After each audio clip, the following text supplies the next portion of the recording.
Oke, halo teman-teman.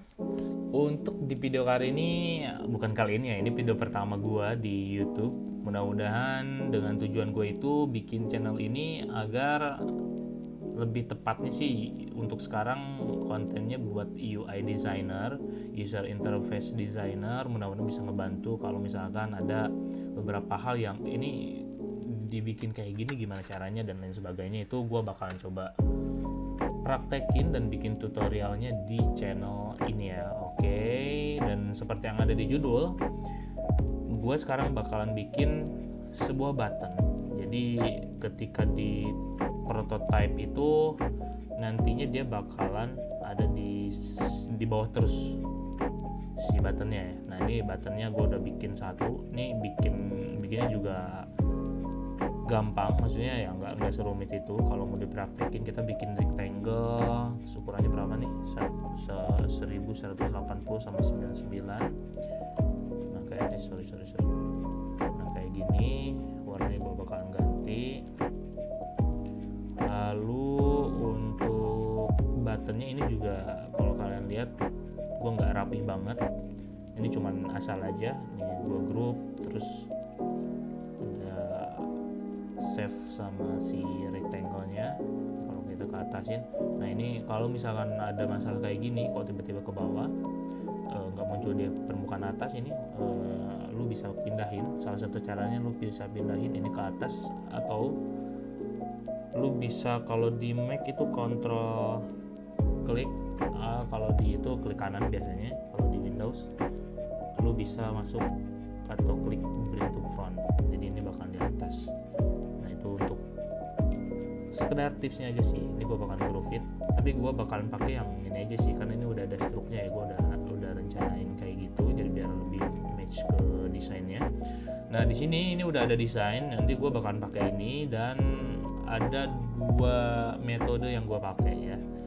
Yang pertama, caranya gue bakalan copy dulu si buttonnya ke frame, dan ini gue bakalan masukin ke sebelah sini. Oke, dan gue bakalan coba prototype. Nah, gue bakalan coba prototype. Sebenarnya ini kita pakai, kalau desainnya kayak gini, desainnya yang benar-benar gembreng kayak gini, itu hasilnya kalau kita fit to screen tuh bakal tetap kayak gini. Dan fit width juga si itu ya nggak muncul, si buttonnya nggak muncul. Nah caranya gimana, caranya biar si buttonnya tuh muncul di bagian sini nih, nah, di bagian bawah, muncul terus ketika di scroll atau enggak gitu kan. Nah kita balik lagi ke bagian ininya, di sini di bagian buttonnya nih, bagian buttonnya ini diklik. Ini kalau misalnya belum klik fix position when scrolling, kalian bisa klik dulu. Nah habis itu kita bisa klik right sama yang bottom. Nah itu gampang banget, cuman kayak gitu sebenarnya. Nah kita balik lagi ke sini. Oke, nah ini udah udah nyantol di sini terus. Dan cuman kalau misalkan kayak gini setelan ya, kita bikinnya kayak gini, itu kalau di fit to screen itu bakalan tetap kayak gini, jadi nggak berfungsi sebenarnya. Nah kalau fit width gini tuh, jadi istilahnya si button yang di bawah itu tetap ngikutin ketika kita scroll. Nah itu itu fungsi dari nge-fix position-kan si button yang di bawah ini, dan klik right sama bottom itu buat ya lu bakalan posisinya itu bakalan constraint ke kanan dan ke bawah gitu. Nah kayak gini, jadi ketika di scroll kayak gini. Cuman nah yang tadi gue bilang, ini kalau misalkan jeleknya itu, yang pertama kalau di fit to screen ini bakal kayak gini, tapi ini bakal ngebantu developer nantinya, karena kalian bener-bener si menunya tuh ngegambrengin sini, jadi nggak ada yang nggak ada yang ketinggalan. Nah, ada yang cara kedua, yaitu gimana caranya ketika di fit to screen itu tetap kayak yang fit width. Oke, fit to screen itu tetap.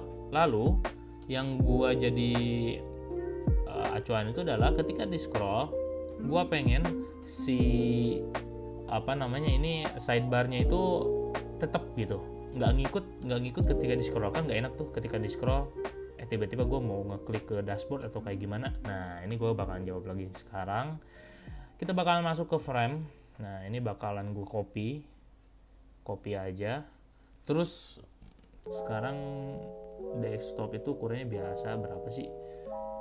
Kalau kita lihat frame ya 1024 1440 ya. Oke, sorry. Nah, ini gue bakal ganti ini jadi 1024. Nah, kalau kayak gini gimana yang terjadi? Kita bakal cek kalau diganti doang. Nah, kalau diganti doang itu tetap kayak gini. Nah, caranya adalah kita bakalan bikin, gue lupa. Jadi yang bakalan kita tahan itu adalah si sidebar sama yang di atas ini. Jadi biarkan si menu yang ini kita bakalan ini dulu. Nah, menu yang dua ini yang bakalan kita scroll. Jadi selain ini nggak ke scroll. Oke, kita bakalan coba. Ini kita bakalan bikin dulu auto layout. Bisa klik shift A atau klik kanan, lu bisa di sini ada ini kalau nge-remove. Kalau auto layout lagi ada add auto layout. Yang atas sama bawahnya lebih presisi aja. Nah, di sini gua sampai sini dia. Nah, sampai sini. Habis itu setelah diklik konten, ini bikin frame, kita bakal ke prototype-nya. Prototype tapi di dalam frame-nya ya. Di dalam frame-nya. Nah, yang no scrolling kita ganti yang vertical scrolling. Oke, kita bakalan ini. Kita bakalan coba sudah berhasil atau tidak. Nah, kalau kayak gini, kan gue tadi udah bilang nih yang pertama, kalau desain kayak gini ketika di fit to screen itu bakalan gede banget kan segini. Nah, kalau yang di sini karena kita frame-nya segede gini doang, jadinya tetap ketika di fit to screen juga bakalan segede gini. Kalau di fit width juga bakalan seperti ini. Nah, yang tadi ini gue bakalan kayak ini aja. Tadi kita udah rencanain, udah coba bikin. Ketika di scroll sekarang itu bakalan kayak gini. Tuh. Jadi yang ke scroll itu adalah bagian si yang kita bikin frame-nya. Yang lainnya kayak ini, search dan lain sebagainya itu nggak ke scroll. Ini fit to screen, kalau kita ganti ke fit width. Oke. Nah, di scroll juga tetap kayak gini. Ini tetap. Nah, kan biasanya di aplikasi kayak gini gitu. Jarang banget di aplikasi gini kan. Kita coba prototype. Kita coba scroll. Nah, mungkin ada juga sih yang kayak gini, cuman gue lebih prefer kalau sidebarnya itu tetap nyantol di situ, jadi nggak kayak gini. Nah, seperti itu teman-teman. Jadi kita bikin dua yang ini, tapi memang plus minusnya ada di sini. Kalau misalnya kita desain yang kayak gini itu lebih enak sih, lebih enak ngobrol atau bilangin ke developernya. Sedangkan kalau yang ini kan beliau harus lihat dulu prototipenya apa isinya gitu kan. Nah, sedangkan kalau yang kayak gini udah kelihatan. Mungkin lu bisa ngobrol ke developernya sih. Gua pengen desainnya tuh kayak yang si sidebarnya itu diem gitu kan. Cuman si fill-fillnya ini yang scroll itu bisa dibicarakan. Oke, teman-teman, mungkin cukup sekian untuk video kali ini. Mungkin video kali ini agak sedikit belibet nih, gue baru bikin pertama kali. Mudah-mudahan bisa lebih lancar lagi, mudah-mudahan bisa lebih oke lagi, dan mudah-mudahan bisa lebih bermanfaat untuk kalian semua. Oke, see you in the next video. Gue Highwish, bye bye.